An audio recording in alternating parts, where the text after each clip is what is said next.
Concentric spoon है, किसी को कुछ नहीं पता था, सिर्फ ऐसे ही निकाल रहे थे। ये भारती डेली मेरे पास आती है, उसका क्या करने।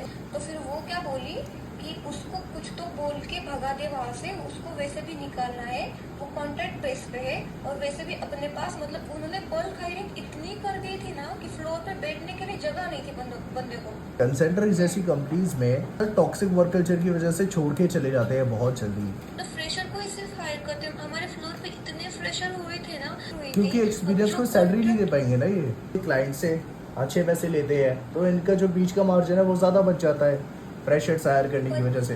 तो कंसेंट्रिक्स आपको सिर्फ 10,400 रुपये पे करती है। इसीलिए तो वो सिर्फ फ्रेशर को हायर कर रहे हैं, और जो भी कॉन्ट्रैक्ट खत्म हो फ्रेशर को निकाल देंगे, क्योंकि ऑनर होते ही सैलरी बढ़ जाएगी। कंसेंट्रिक्स तो फेमस है फ्रेशर्स को हायर करके उन्हें एक्सप्लॉइट करने के लिए, अंडरपे करने के लिए, सैलरीज डिडक्ट करने के लिए, फिर एक्सप्लेनेशन भी नहीं दे पाते। और कंसेंट्रिक से एचआर तो इतने निकम्मे और नकारा है, इतने बेवकूफ़ है, उनको कोई राइट ही नहीं है डिसीजन लेने का।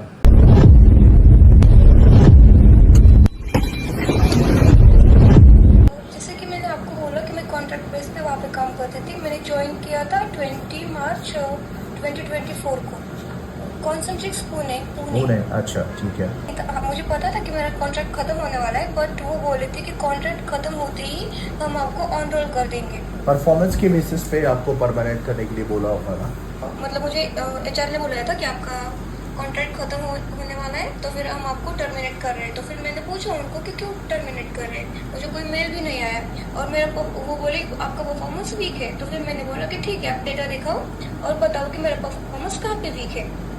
तो फिर वो बोले कि आपका टीम लीडर छुट्टी पे है, तो अब मेरे पास आपका डेटा नहीं है। जब आपका टीम लीडर आ जाएगा तो फिर मैं आपको बुला लूँगा। मैंने बोला ठीक है। बाद में मेरा जब टीम लीडर आया, मैंने उनसे बात की कि सर ऐसा क्यों हो रहा है, मेरा परफॉर्मेंस तो कुछ वीक भी नहीं है।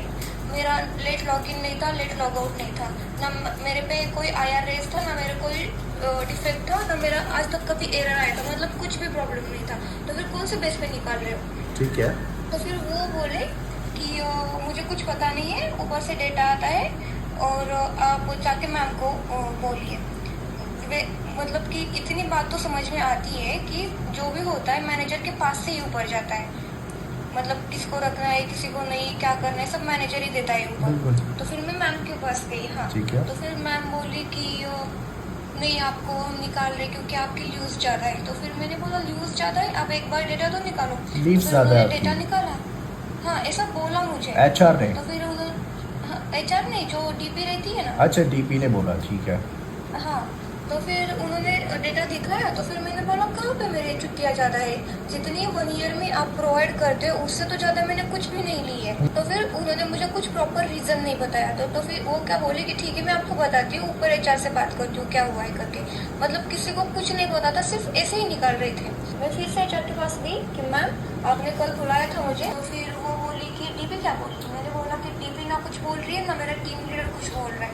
तो फिर मेरे सामने HR ने वो DP को कॉल किया लैपटॉप से, वो माइक्रोसॉफ्ट टीम से, और मेरे DP को पता नहीं था कि मैं वहाँ पे गई हूँ।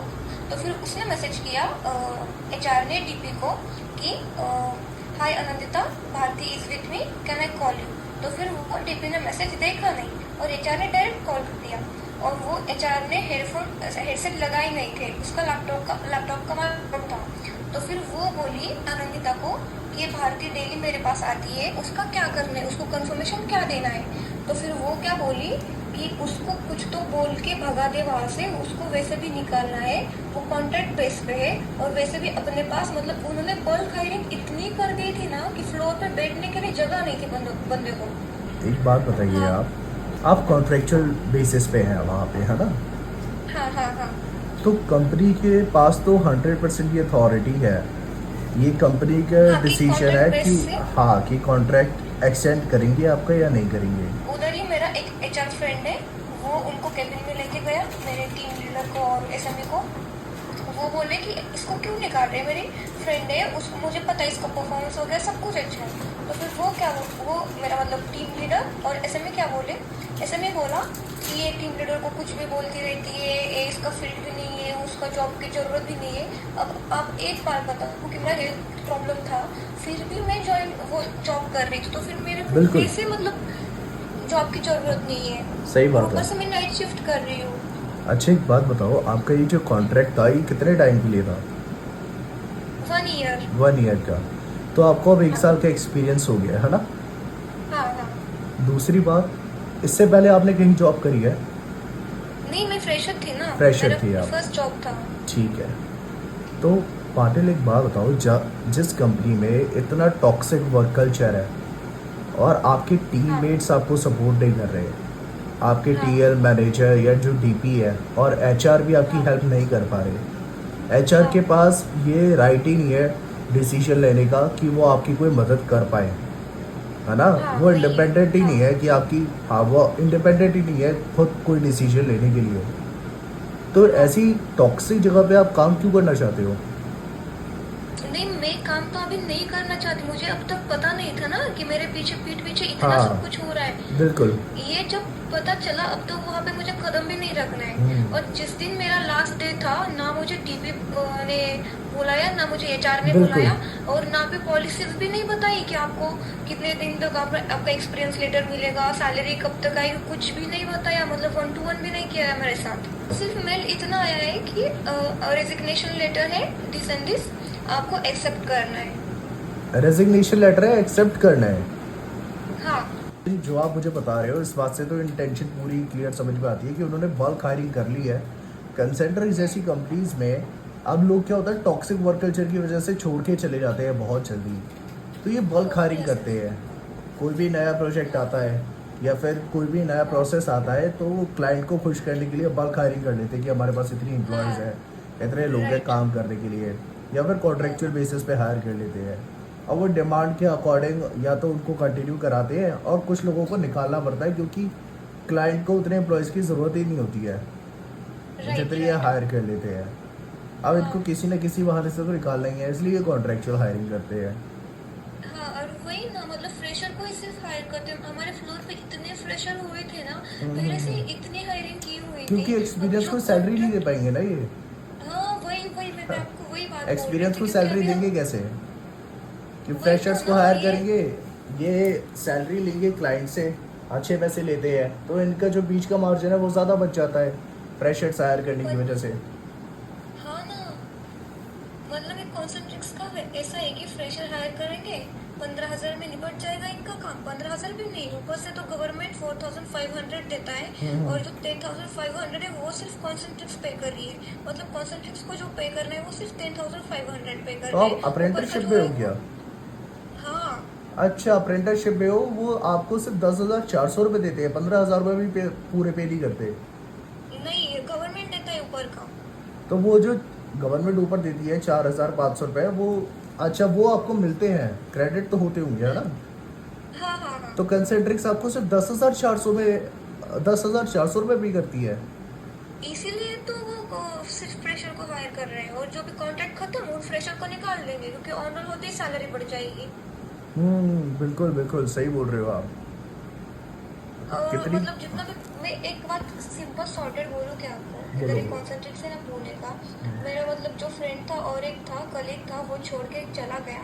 उसका भी पेमेंट में इतना फ्रॉड हो चुका है ना, उन्होंने मतलब पूरी लिस्ट निकाली थी कि कितना फ्रॉड हो रहा है, कहाँ पैसा जा रहा है, क्या हो रहा है। जब वो एचआर के पास गया, दूसरा एक एचआर था, मतलब वो नया ही आया था, तो फिर उसने उस पर उंगली उठाई, मतलब बोला वो एचआर कितना पैसा का घपला किधर हो रहा है, तो फिर उसको हमारे फ्लोर से ही निकाल दिया वो एचआर को, वो और ऐसे ही दूसरे करते हैं, डिपार्टमेंट में डाल दिया। ऐसे ही करते हैं, फ्लोर से निकाल देंगे, आईटी डिसेबल कर देंगे या फिर ऑफ प्रोडक्शन कर देंगे। मेरे साथ भी ऐसे ही हुआ था। हाँ ना। जब आप अनएथिकल प्रैक्टिसेस के अगेंस्ट बोलेंगे तो आपको तो वो कोशिश करेंगे जल्द से जल्द निकालेगी ताकि दूसरे लोगों को पता ना लगे। वही तो। बट मैं आपको बताता हूँ एक बात कि आपको परेशान होने की बिल्कुल ज़रूरत नहीं है। अब आपके पास 1 साल का एक्सपीरियंस है, ठीक है? हाँ हाँ आप अपने एचआर को कांटेक्ट कीजिए, उनको फॉरवर्ड मेल लिखिए, मुझे मेरा एक्सपीरियंस लेटर कैसे मिलेगा, रिलीविंग लेटर कब मिलेगा, वो सब मुझे अभी तक बताया नहीं किसी ने, और किस बेसिस पे मेरा कॉन्ट्रैक्ट एंड कर रहे हैं और आगे कंटिन्यू नहीं कर रहे हैं, वो सारी डिटेल्स मुझे भेजो। मुझे 2-3 दिन पहले बोल रहे हो कि आप मुझे निकाल रहे हो, मैं कहाँ जाके मतलब नया जॉब ढूंढूंगी। मैं मतलब मेरे पापा, मेरी मम्मी, मेरा भाई मेरे पे डिपेंड था, मैं उसको यहाँ से पैसे भेज रही थी, सब मतलब मेरे पे कितनी मतलब रिस्पॉन्सिबिलिटीज Responsibilities है है। क्या?